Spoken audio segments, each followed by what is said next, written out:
اگر دنیا کی کوئی چیز اپنے آپ وجود میں نہیں آ سکتی تو پھر کائنات بھی اپنے آپ وجود میں نہیں آ سکتی۔ قرآن کی ان جامع تعلیمات نے کفار کو اللہ کے وجود کا اقرار کرنے والا بنا دیا۔ یہ قرآن کی جامع تعلیمات تھی، اور قرآن کی یہ جامع تعلیمات آج بھی اپنی تمام تر قوت کے ساتھ موجود ہیں۔ قرآن مجید نے اپنے نبی آخر الزمان حضرت محمد صلی اللہ علیہ وسلم کی بعثت کے دیگر مقاصد میں سے ایک اہم مقصد یہ بھی تو بتایا کہ هو الذی ارسل رسولہ بالہدی ودین الحق، وہ اللہ ہی تو ہے جس نے اپنے رسول صلی اللہ علیہ وسلم کو بھیجا ہدایت دے کر اور دین حق عطا کر کے۔ مقصد کیا ہے؟ لِيُظْهِرَهُ عَلَى الدِّينِ كُلِّهِ، تاکہ وہ اپنے نبی کے دین کو دنیا کے تمام دینوں پر غالب کر دے۔ اس لیے آئے تھے میرے مصطفیٰ علیہ السلام، یہاں پر غلبے سے مراد افرادی قوت نہیں ہے، کیونکہ جب نبی علیہ السلام اس دنیا سے تشریف لے گئے تو پوری دنیا میں تمام روئے زمین پر جتنے انسان آباد تھے ان کے بالمقابل میرے مصطفیٰ کے صحابہ تو چند تھے۔ میدان عرفات میں صرف 1,24,000 صحابہ ہی تو جمع ہوئے تھے، باقی تھوڑے بہت اور ان پر دین مکمل ہو گیا۔ اور قرآن کا بیان یہ ہے کہ ہم نے اپنے رسول کو بھیجا اس لیے ہے تاکہ ان کا دین دنیا کے تمام دینوں پر غالب آ جائے۔ یہاں پر غلبے سے مراد افرادی قوت نہیں ہے کہ مسلمان تعداد میں زیادہ ہو جائیں، نہیں، یہاں پر مراد یہ ہے کہ جو دین لے کر تمہارے نبی آئے، جو دین تمہارے نبی تمہیں دے کر گئے، وہ دلائل اور شواہد کے لحاظ سے اتنا طاقتور ہے کہ دنیا کا کوئی دین مصطفیٰ کا مقابلہ نہیں کر سکتا۔ ہر مسلمان کی ذمہ داری ہے کہ وہ دین کی بنیادی تعلیمات سے واقف ہو تاکہ خود بھی مسلم اور مومن رہ کر وہ دیگر لوگوں کی ہدایت کا ذریعہ بنے۔ نبی علیہ السلام کے اولین مخاطبین میں دوسرا طبقہ تھا، وہ اور زیادہ خطرناک تھا، جنہیں قرآن نے مشرک کہا ہے۔ وہ اللہ کے وجود کو مانتے تھے اور وجود کو مان کے اس کے ساتھ میں شرک کرتے تھے۔ قرآن نے انہیں بھی سمجھایا۔ دیکھو سمجھانے کا انداز کتنا پیارا ہے، توجہ سنیے گا۔ یہ میں صرف آپ کے سامنے اختصار کے ساتھ چند باتیں عرض کر رہا ہوں۔ یہ موضوع تو کم سے کم 5 دنوں میں پورا ہوگا۔ 5 دنوں میں روزانہ اگر میں 2 گھنٹے خطاب کروں تب جا کے موضوع کچھ آپ کے سامنے قرآن کے تناظر میں اجاگر ہو سکتا ہے۔ صرف اشارے دیے ہیں میں نے آپ کو۔ اب ذرا ان کو دیکھیں جو اللہ کی ذات یا اس کی صفات یا اس کی صفات کے تقاضوں میں غیروں کو شریک ٹھہراتے تھے، اللہ کو مان کر دوسروں کو اس کے ساتھ شریک کرتے تھے۔ قرآن مجید نے ایسے لوگوں کو کیا قرار دیا؟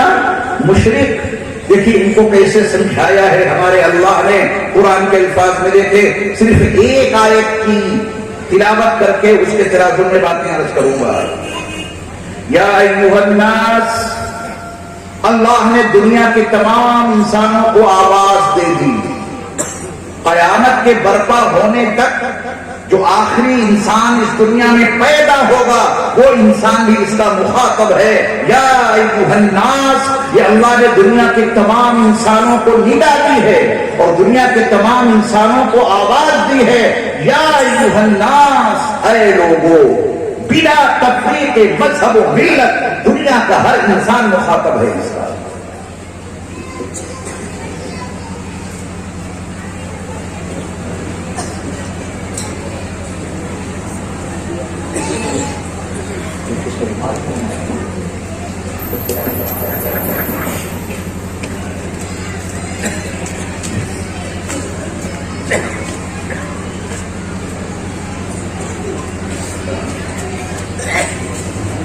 یا ایھا الناس، اے لوگو، اس میں دنیا کے تمام انسان شامل ہیں اور آپ بھی شامل ہیں، حالانکہ ہمیں اور آپ کو ایک امتیاز الگ سے ملا ہوا ہے۔ یا ایھا الذین آمنوا کا، لیکن ناس میں تو شامل ہیں کیونکہ انسان ہیں۔ یا ایھا الناس ضرب مثل فاستمعوا له، تمہارے لیے ایک مثال بیان کی جا رہی ہے، ذرا توجہ سے اس کو سننا. یہ قرآن ہے جس کو پڑھنا اور سننا ہم نے چھوڑ دیا ہے. یا ایھا الناس، اے لوگوں، ضرب مثل فاستمعوا له، تمہارے لیے ایک مثال بیان کی جا رہی ہے، اس کو ذرا توجہ سے سننا. یہ ہمارے اللہ کا مطالبہ ہے. توجہ ہٹے گی تو مثال نہیں سمجھ سکتے. پوری توجہ سے سننا اس مثال کو. ان الذين تدعون من دون الله لن يخلقوا ذبابا ولو اجتمعوا له، تم اللہ کے علاوہ جن کو پکارتے ہو، اللہ کے علاوہ جن کی تم عبادت کرتے ہو، اللہ کے علاوہ جن کی تم دہائی دیتے ہو، اگر وہ سب مل کر ایک مکھی پیدا کرنا چاہیں کبھی بھی نہیں کر سکتے. تو قرآن کا اعلان ہے، چیلنج ہے قرآن کا. تم نے خالق کسی اور کو مان لیا، کسی اور کی پوچھا میں لگ گئے، اللہ کی عبادت میں کسی اور کو تم نے شریک ٹھہرایا، اللہ کے علاوہ اوروں کے سامنے تم نے عبادت کرنی شروع کر دی، اللہ کے علاوہ تم نے اوروں کے سامنے اپنے مدعا رکھنے شروع کر دیے. سنو انسانوں، تمہارے لیے ایک مثال بیان کی جا رہی ہے، اس کو پوری توجہ سے سننا. ان الذین تدعون من دون اللہ، اللہ کے علاوہ جن کو بھی تم پکارتے ہو، جن کو بھی تم بلاتے ہو، لن یخلقوا ذبابا، ہرگز وہ ایک مکھی بھی پیدا نہیں کر سکتے. وَلَوِ اجْتَمَعُوا لَهُ، اللہ کے علاوہ جتنے تمہارے معبود ہیں سب جمع کیوں نہ ہو جائیں، ایک مکھی کو پیدا کرنے کے لیے پیدا نہیں کر سکتے. میاں کیسے پیدا کر سکتے ہیں؟ مکھی کی ایک آنکھ میں 6000 کنکمے ہوتے ہیں. میڈیکل سائنس پڑھیے نا، دیکھیے کیا تحقیقات آئی ہیں. یہ مکھی تمہیں اس کے صرف یہ پر اور پیر ہی تو نظر آتے ہیں، اس کی جو چھوٹی سی آنکھ ہے، ایک آنکھ میں تمہارے خالق نے، تمہارے حقیقی معبود نے 6000 کنکمے ادھر لگا دیے، 6000 کنکمے ادھر لگا دیے. تم کیسے پیدا کر سکتے ہو کسی مکھی کو؟ حسن پور میں بڑے بند کمرے میں آم کاٹا، ہری والی مکھی پتہ نہیں کہاں سے آ گئی بغیر بلائے. آپ دعوت دیتے ہیں اسے کہ آم کاٹنے جا رہے ہیں حسن پور کے اس گھر میں، یہ ہری والی مکھی کہاں سے آ گئی؟ اس کی ناک میں جو قوت شامہ ہے. انسانوں تمہیں وہ کہاں نصیب، تمہارے خالق اور مالک نے اس چھوٹی سی مکھی کی ناک میں جو قوت شامہ سونگنے کی قوت رکھی ہے. آم یہاں کاٹا اور وہ مکھی آپ کی خدمت میں حاضر. ہمارا بھی حصہ دو. کیا اس کے پروں کو نہیں دیکھتے؟ وہ اپنے پروں کی صفائی میں اپنے پیروں کو کیسے استعمال کرتی ہے اور غذا کس طرح استعمال کرتی ہے. وہ چھوٹی سی اس کی پتلی سی سونڈ ہے، وہ رچتی ہے، آپ کو چوس لیتی ہے، اپنی غذا کو حاصل کر لیتی ہے. ابھی تو مکھی کو آپ نے نہیں سمجھا، لیکن آج آپ انشاءاللہ مکھی کو سمجھ کر اٹھیں گے. اور میں قرآن کی روشنی میں آپ کو عرض کر رہا ہوں، جس نے مکھی کو سمجھ لیا وہ زندگی میں کبھی شرک نہیں کر سکتا. یہ قرآن ہے. اس نے دعوت دی کہ تم شرک کرتے ہو اللہ کی ذات میں یا اس کی صفات میں یا اس کی صفات کے تقاضوں میں. اللہ کے علاوہ جن کو بھی تم بلاتے اور پکارتے ہو، اور وہ سب جمع ہو جائیں تب بھی وہ سب مل کر ایک مکھی پیدا نہیں کر سکتے. اللہ نے کہا کہ تو بہت بڑی بات ہو گئی مکھی کا پیدا کرنا. اس کی ایک ٹانگ پتلی سی وہ نہیں بنا سکتے. اس پتلی سی ٹانگ میں رگیں ہیں، نسیں ہیں، ان میں خون کا دورانیہ جاری ہے. تم اتنے باری پائپ کہاں سے لاؤ؟ نہیں بنا سکتے. پھر اللہ تعالیٰ نے اس سے نیچے کے درجے کی بات کی. اس کو توجہ سے سننا، اور یہی ہے جس سے آپ مکھی کو سمجھ لیں گے، اس کا نظام ہضم سمجھ لیں گے. پھر اللہ کی ذات میں کبھی آپ شرک نہیں کر سکتے، کیونکہ مشرک تو مشرک رہے، ایمان والے بھی شرک میں بڑی تعداد میں مبتلا ہیں. آج مکھی کو قرآن کے حوالے سے سمجھ کے جاؤ. بزرگوں کی خدمت میں جانا تو ضرور ہے، خواجہ اجمیری کی درگاہ پہ ضرور جائیے. نظام الدین اولیاء رحمۃ اللہ علیہ کے مزار پہ ضرور جائیے، قطب الاقطاب کی درگاہ پہ ضرور جائیے۔ بزرگوں کے یہاں جانا نہیں منع ہے، جو منع ہے بس وہ نہ کرنا۔ ذرا سمجھو مکھی کو سارے شرک سے آپ کی حفاظت ہو جائے گی، یہ ذہن پہ پڑے ہوئے گندے پردے سب ہٹ جائیں گے، اور اللہ کا وہ وجود اپنے تمام تر جاہ و جلال کے ساتھ آپ کے دل اور دماغ پہ مسلط ہو جائے گا کہ مجھے ہے حکم اذان لا الہ الا اللہ۔ اگرچہ بت ہیں جماعت کی آستینوں میں، اگرچہ بت ہیں جماعت کی آستینوں میں، مجھے ہے حکم اذان لا الہ الا اللہ۔ آپ کے دور درمیان یہ لا الہ الا اللہ کا پیغام لے کر نبی علیہ الصلوۃ والسلام کی مکی زندگی کا اولین پیغام لے کے حاضر ہوا۔ قرآن نے کہا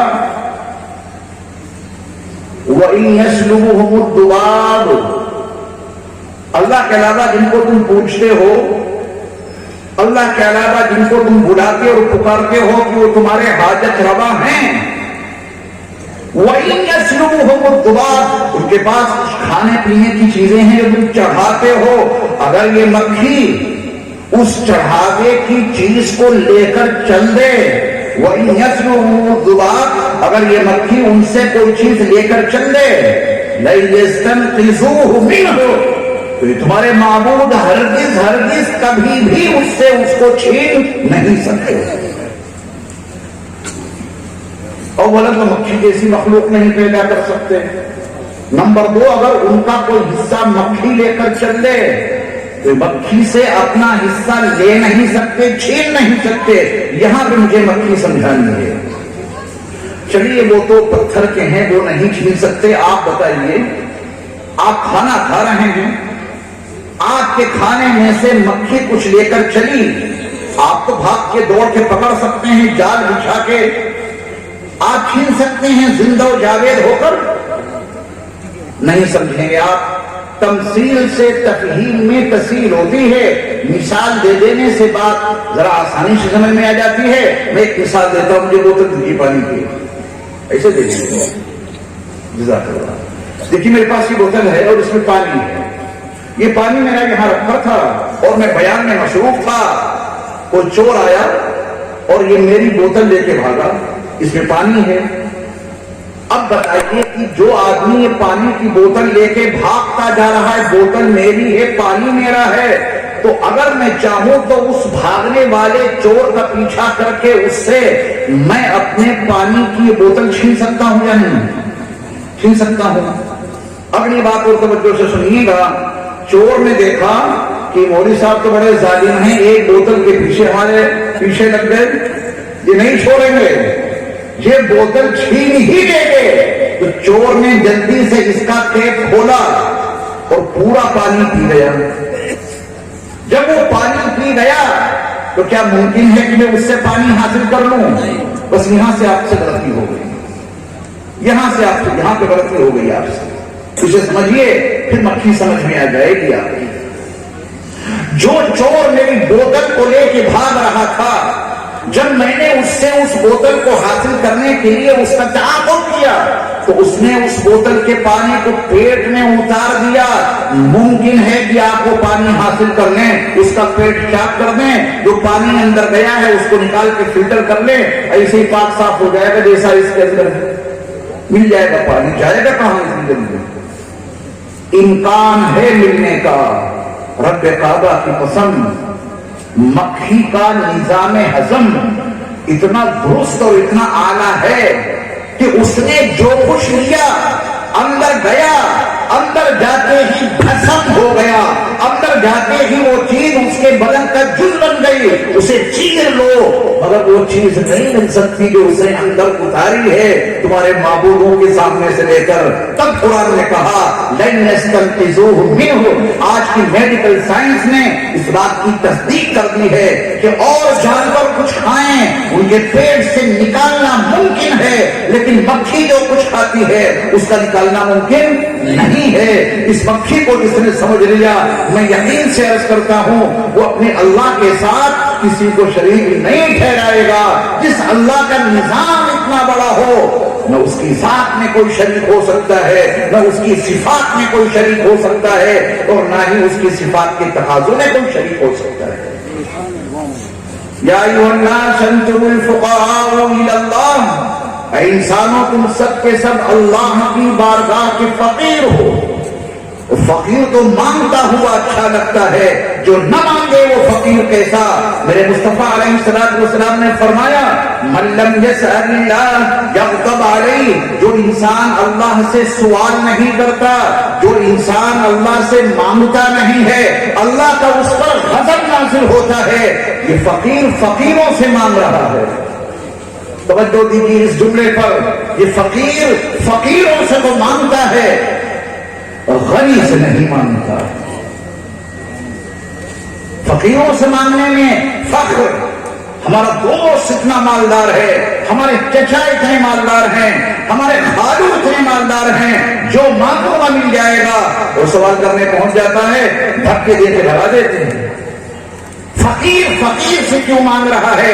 اللہ نے کہا کہ انسانوں تم سب کے سب صرف اور صرف اللہ کی بارگاہ کے فقیر ہو. جو تمہیں چاہیے وہ اپنے اللہ سے مانگو. دینے والا صرف اکیلا اللہ ہے. اس کی ہر رحمت, اس کی ہر نعمت اسباب کے پردوں میں چھپ کر کے آتی ہے. لہذا تمہیں دے کوئی, اصل دینے والا اللہ ہے. تمہیں وہ چیز ملے کہیں سے بھی, عطا کرنے والا اللہ ہے. وہ چیز تمہیں چاہے جہاں سے حاصل ہو, دینے والا اللہ ہے. اس عقیدے کے ساتھ میں دنیا میں زندگی گزارنی ہے. یہ ہے اسلام کی اولین تعلیم. اللہ کو کائنات کا خالق اور مالک اور رزاق بھی مانو. پوری کائنات کا بنانے والا اکیلا اللہ, اور پوری کائنات کے نظام کو چلانے والا اکیلا اللہ. نہ اس کی ذات میں کوئی شریک ہے, اور نہ اس کی صفات میں کوئی شریک ہے, اور نہ اس کی صفات کے تقاضوں میں کوئی شریک ہے. قرآن کی ان آیات میں مکے میں بسنے والوں کے دل اور دماغ پر پڑی ہوئی گندگی کو ایسا صاف کر دیا کہ اللہ کے ساتھ 360 معبودوں کو شریک ٹھہرانے والے پکار اٹھے, اشہد ان لا الہ الا اللہ, میں گواہی دیتا ہوں اس بات کی کہ اللہ کے سوا کوئی معبود ہے ہی نہیں. عبادت کے لائق اگر ہے تو صرف اللہ ہے. میرے خیال سے ٹائم بہت ہو گیا ہوگا. کتنے بج رہے ہیں؟ 12 بجے 5 منٹ ہیں. یہ بتائیں کہ کچھ باتیں سمجھ میں آئیں. آپ نے شروع میں ہمارا مزاج کافی گڑبڑا دیا تھا, اور میں نے سوچا تھا کہ یعنی توجہ نہیں دیں گے تو میں آخر دعوانا کہہ کے چلا جاؤں گا, لیکن آپ نے ماشاءاللہ سنا اور پوری توجہ سے سنا. تو یہ اسلام کی اولین تعلیمات ہیں. اور پھر نبی علیہ السلام کی مکی زندگی جو 13 سالوں پر مشتمل ہے, اس کی پھر دیگر تعلیمات ہیں. ان میں تفصیل میں جائے بغیر میں آپ کو ایک حدیث بطور درس کے سنائے دیتا ہوں. پتہ نہیں اس سے پہلے میں نے آپ کو وہ سنائی یا نہیں سنائی. اتنی جگہوں پہ جانا ہوتا ہے کہ یہی نہیں یاد رہتا ہے کہ کہاں کون سا سبق سنایا. لیکن اگر پہلے آپ نے وہ حدیث سن رکھی ہے, آج اس کا مذاکرہ ہو جائے تو حرج ہے. ٹھیک ہے نا؟ سبق خیال. سیدنا ابو ہریرہ رضی اللہ تعالی عنہ اس حدیث کے راوی ہیں, اور یہ حدیث صحیح مسلم میں موجود ہے.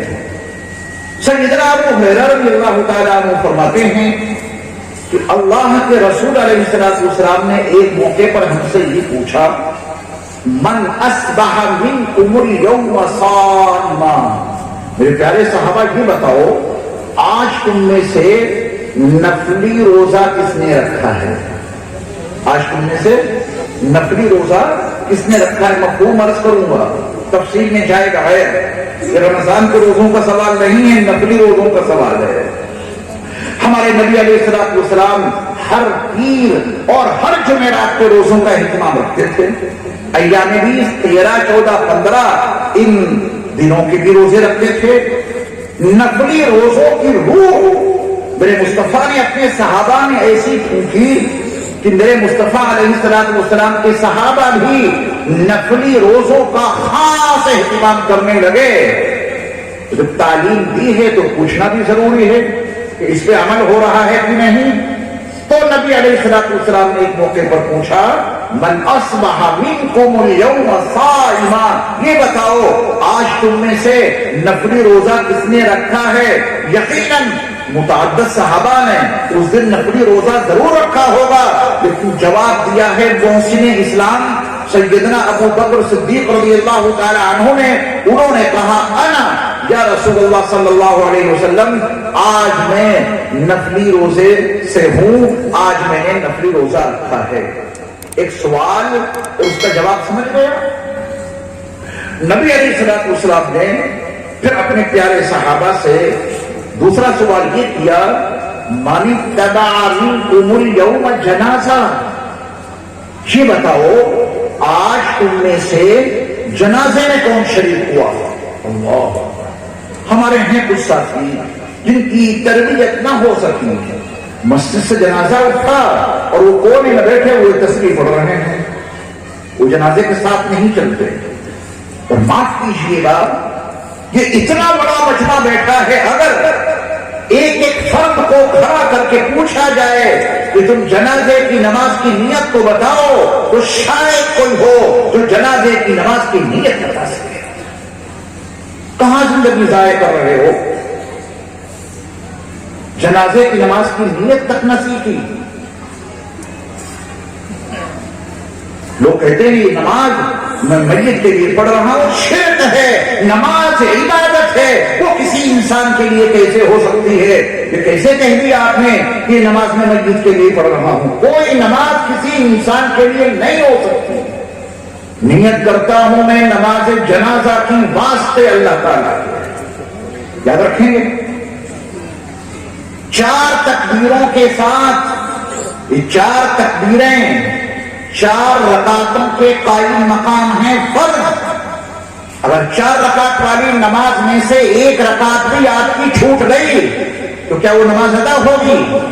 مسئلہ یاد رکھیے گا، جنازے کی نماز میں اگر کسی مقتدی نے 1 تکبیر بھی نہیں کہی، 1 تکبیر بھی چھوڑ دی، تو اس کی طرف سے جنازے کی نماز ادا نہیں ہوگی. پہلی تو کہہ لیتے ہیں اللہ اکبر، اس کے بعد امام کے حوالے بیچارے اکیلے امام صاحب 3 تکبیریں کہتے ہیں، سلام آپ پھر لیتے ہیں ان کے ساتھ. یہ 3 تکبیریں چھوڑ کر جنازوں کی نمازیں ادا کر رہے ہو، تمہاری طرف سے اس مردے کو کچھ نہیں ملے گا، کیونکہ آپ کی نماز ہی وجود میں نہیں آئی. آپ نے تو 3 تکبیریں چھوڑ دی. اگر 1 تکبیر بھی چھوٹے گی تو آپ کی طرف سے نماز والا تحفہ اور اس کا فائدہ یہ میت کو نہیں ملے گا. اس حالت میں یہ امت زندگی گزار رہی ہے. درود شریف حضرت محمد صلی اللہ علیہ وسلم پر دعا اس میت کے لیے، یہ ہے نیت نماز جنازہ. یاد رکھیں گے نماز کس کے لیے؟ اللہ کے لیے. تکبیریں کتنی فرض ہیں؟ 4. چاروں کہو گے، 1 آدھی چھوڑ دو گے. ہمیشہ جنازے کی نماز میں اگر دعا یاد نہیں ہے تو نماز ہو جائے گی، اگر دعا یاد نہیں ہے تو نماز ہو جائے گی. تکبیر چھوٹ گئی تو نہیں ہوگی. یہ اہمیت ہے اس کی. درود شریف کس کے لیے؟ حضرت محمد صلی اللہ علیہ وسلم کے لیے. درود پڑھا جاتا ہے نماز میں، نماز جنازہ میں. دعا اس کے لیے ہے، اس مسجد کے لیے. پھر اس کا پورا طریقہ. تو نبی علیہ السلام کا فرمان عالی شان ہے جو صحیح مسلم میں عبداللہ ابن عباس رضی اللہ تعالی عنہ کے حوالے سے منقول ہے. میرے مصطفیٰ علیہ السلام کا فرمان عالی شان ہے کہ جس جنازے پر، توجہ سے سنیے بات، جس جنازے پر، جس میت پر ایسے 40 مسلمان جو اللہ کے ساتھ شرک نہ کرتے ہیں. ابھی جو میں نے مکی زندگی کے حوالے سے شرک کا مقابلہ کرنے کے لیے آپ کو قرآن آیت سے مضبوط بتایا.